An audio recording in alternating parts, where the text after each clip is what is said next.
আমার এই ভিডিও যখন দেখবেন তখন বাংলাদেশের রাজনীতি অনেক আগায় গেছে, অনেক কিছু ঘটে গেছে। যাই হোক, আমি তো আগে ভিডিও রেকর্ড করি, তাও আমি একটু পিছে গিয়া তারেক রহমানের দেশে ফেরার বিষয়টা নিয়ে আলাপ করতে চাই, কারণ বিষয়টা গুরুত্বপূর্ণ। তারেক রহমান তো দেশে ফিরেছেন, বিএনপি খুশি, তার সাথে বেশি খুশি ইন্ডিয়া। আমি মেনে মেনে করছি না। ইন্ডিয়া টুডে একটা বিশাল ফিচার ছাপিছে, দেখেন কেন তারেক রহমানের দেশে ফিরা ইন্ডিয়ার জন্য খুশির খবর। তারাই লিখিছে, Khaleda Zia son in Bangladesh after 17 years.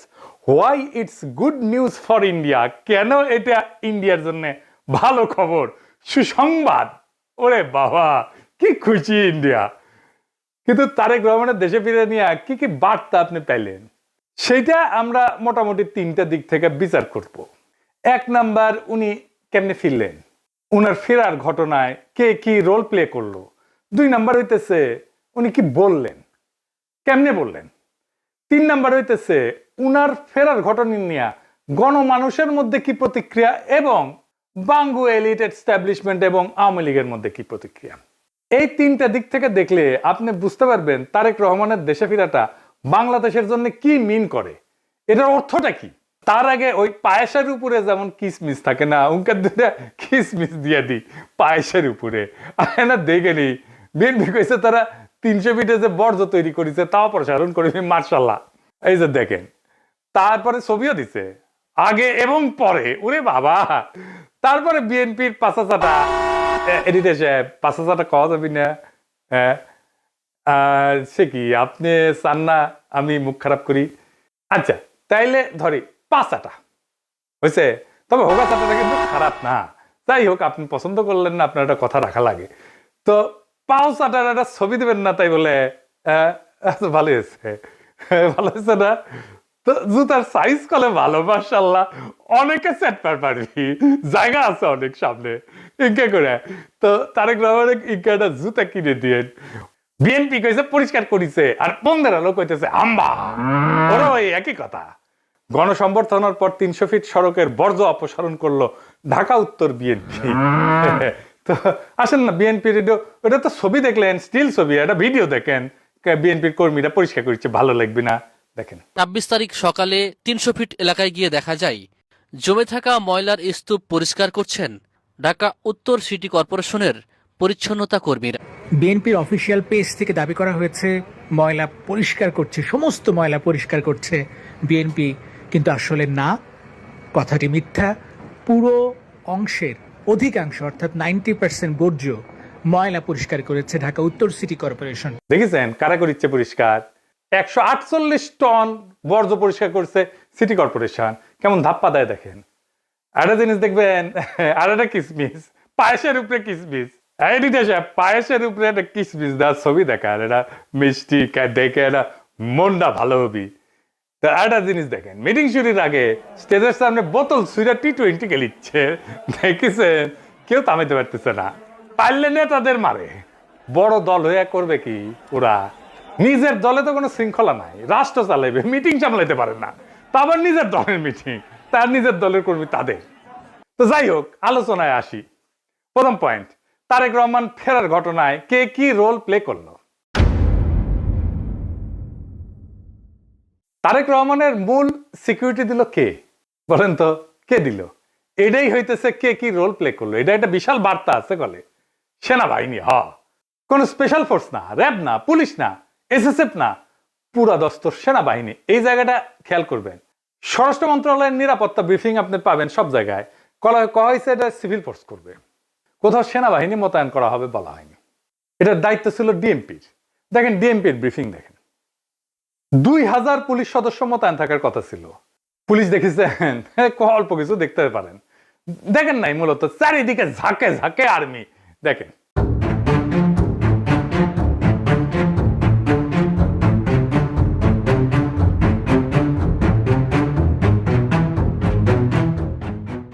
বাংলাদেশে কেউ কখনো এরকম নজিরবিহীন নিরাপত্তা পায় নাই, বাংলাদেশের ইতিহাসে পায় নাই, কোন রাষ্ট্রপ্রধান পায় নাই।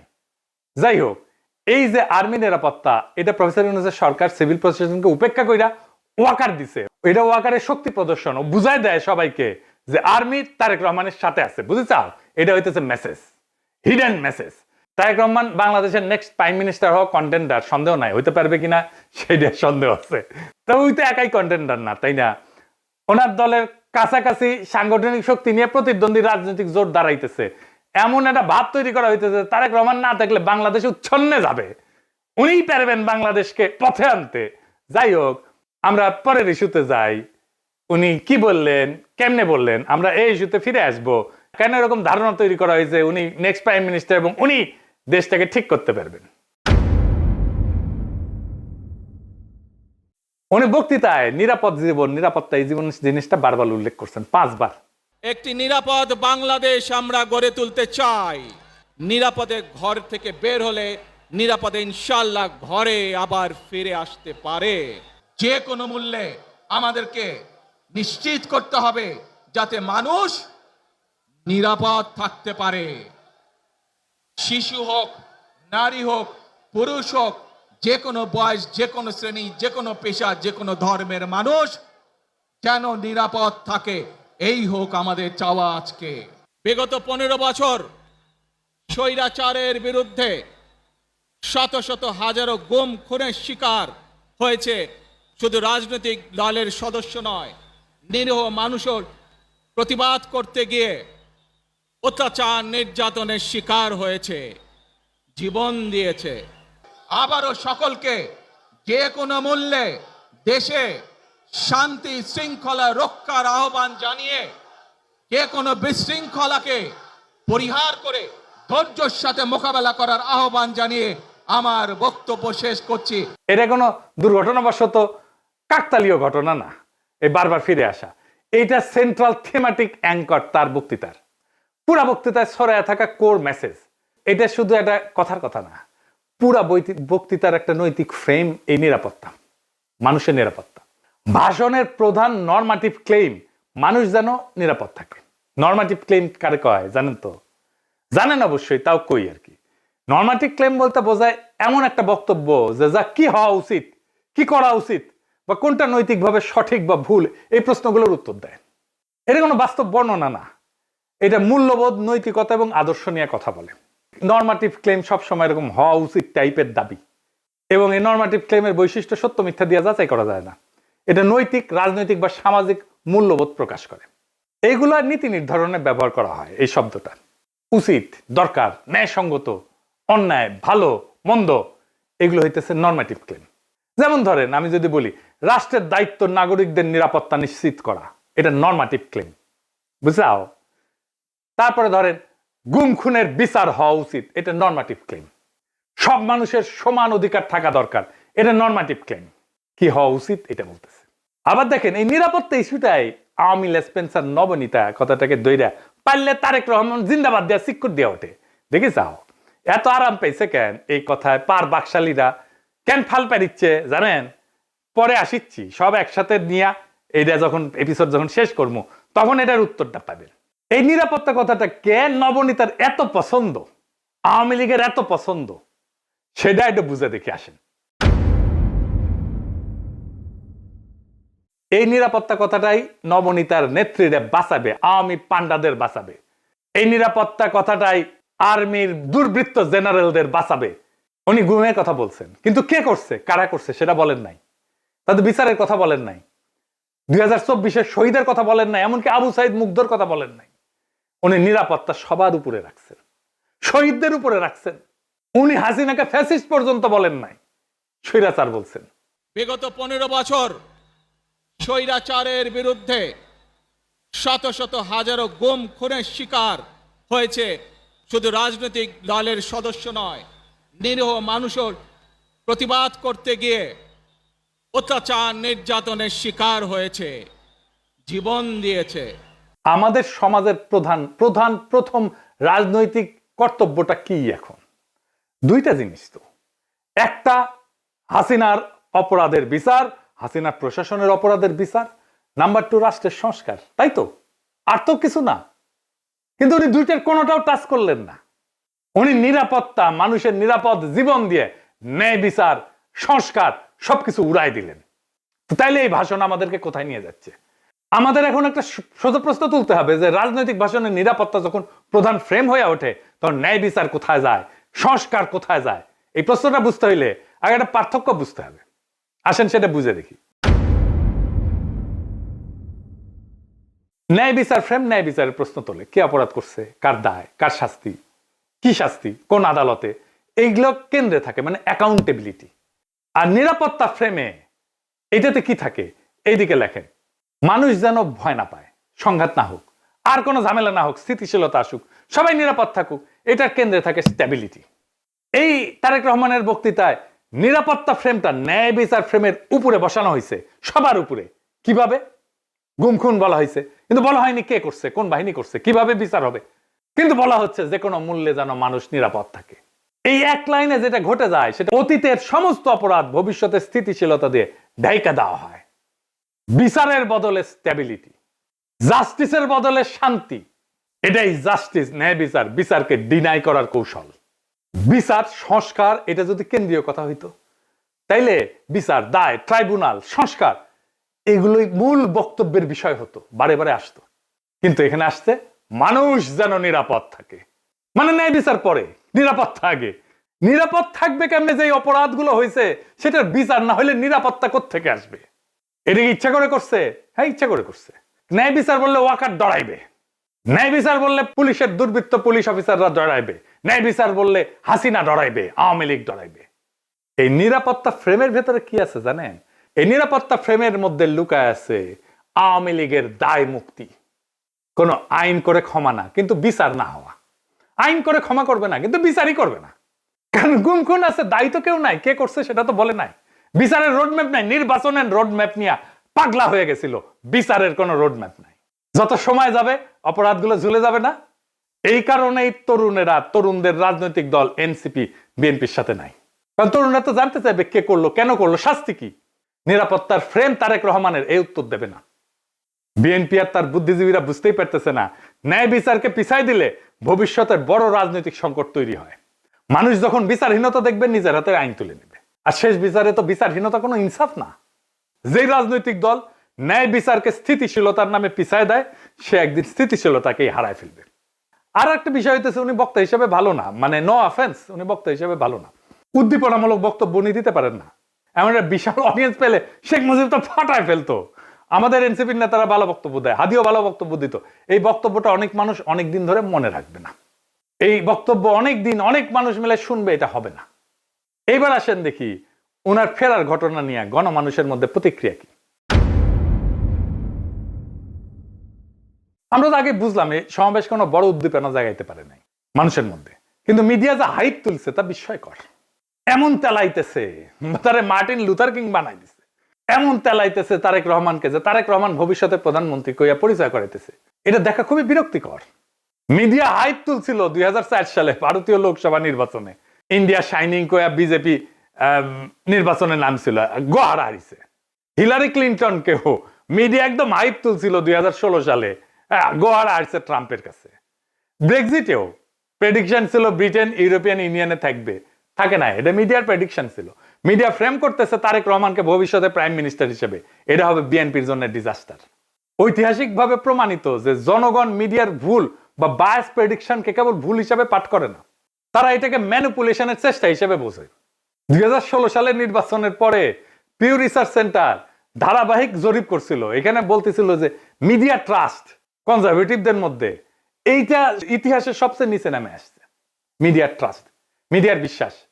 এবং অনেক তথ্যদাতা সরাসরি বলছে যে মিডিয়া আমাদেরকে বলার চেষ্টা করছে যেটা হবে, এবং তারা ভুল বলছে। এটাকে এজেন্ডা সেটিং হিসেবে মানুষ দেখে, মিডিয়া কভারেজ হিসেবে দেখে না।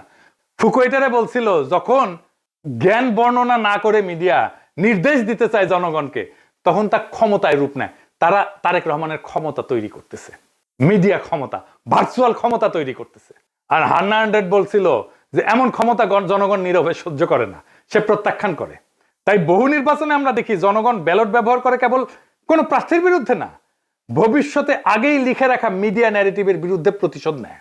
বাংলাদেশের জনগণ এই যে তারেক রহমান আগামীর প্রধানমন্ত্রী, এই মিডিয়া ন্যারেটিভের বিরুদ্ধে প্রতিশোধ নেবে, লিখে রাখতে পারেন আজকের কথা। তারপরে ধরেন পাবলিকের যা হয়রানি হয়েছে দেখেন একটু। দেখেন কি পরিমাণ লোক এয়ারপোর্ট থেকে সবাই লাগেজ মাথায় করে কিন্তু বের হচ্ছে। দেখেন, আপনারা দেখলে অবাক হয়ে যাবেন যে শত শত না হাজার হাজার লোক আটকে পড়েছিল, যারা প্রবাস থেকে বাংলাদেশে আজকে আসছে বা কালকে রাত্রে যারা আসছে বের হয়ে যেতে পারছে। আজকে যারা আসছে সহজে কিন্তু সকালবেলা বের হতে পারে নাই। এখন তারেক রহমান সাহেব বের হয়ে গেছে, সবাইকে বের হওয়ার ব্যবস্থা করছে এবং সবাই বের হয়ে যাচ্ছে। আর একটা হয়রানি দেখেন পাবলিক কি করছে।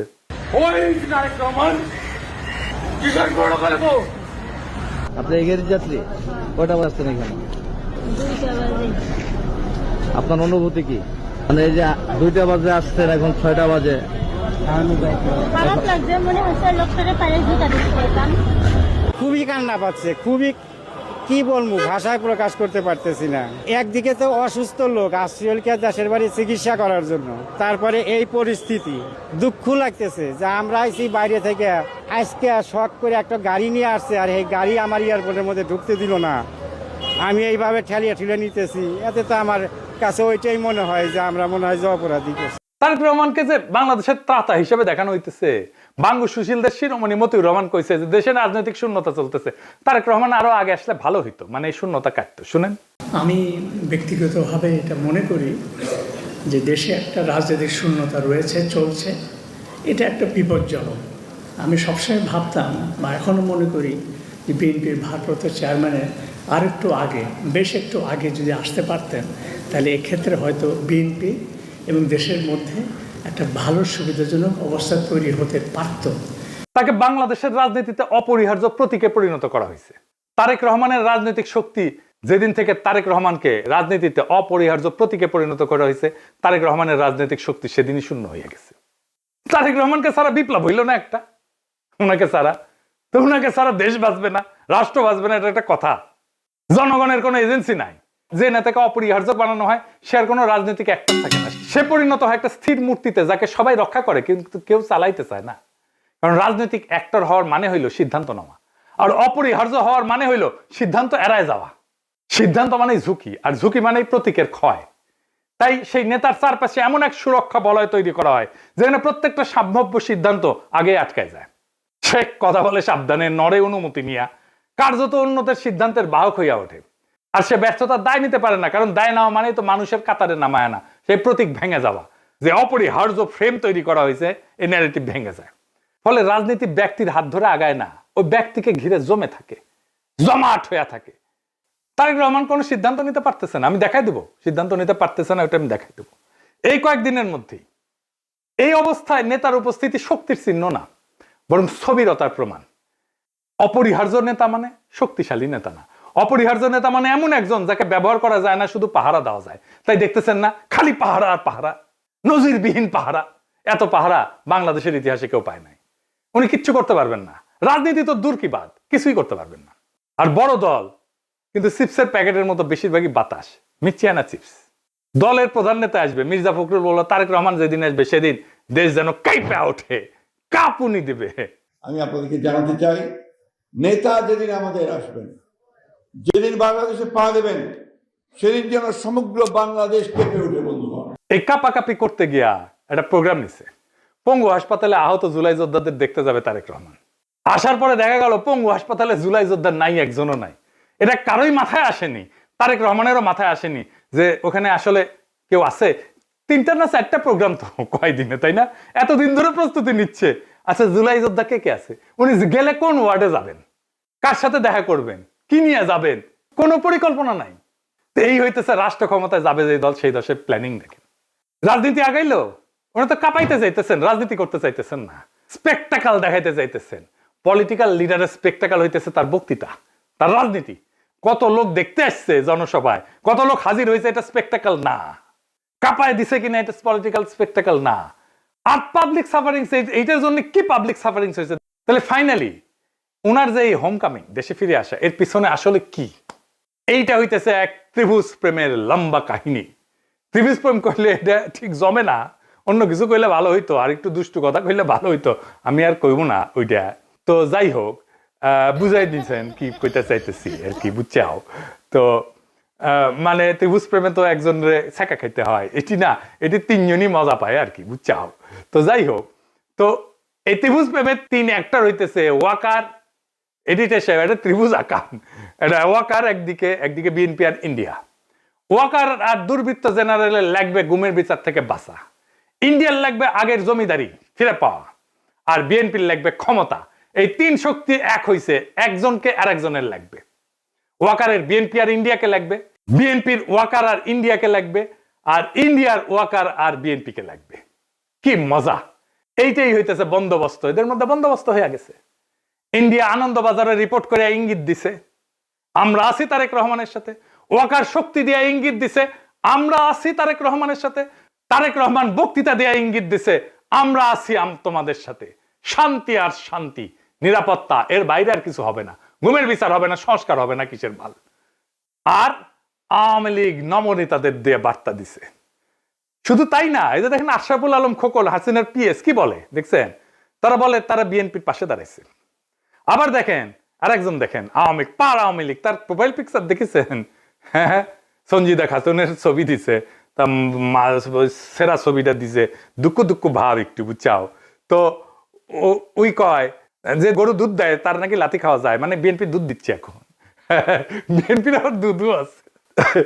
না আছে তো, না আছে সত্যি আছে, আমি মিছা কথা কইতেছি না, আমি দুষ্টামি করেছি না। বিএনপির দুধু আছে, আসলেই আছে।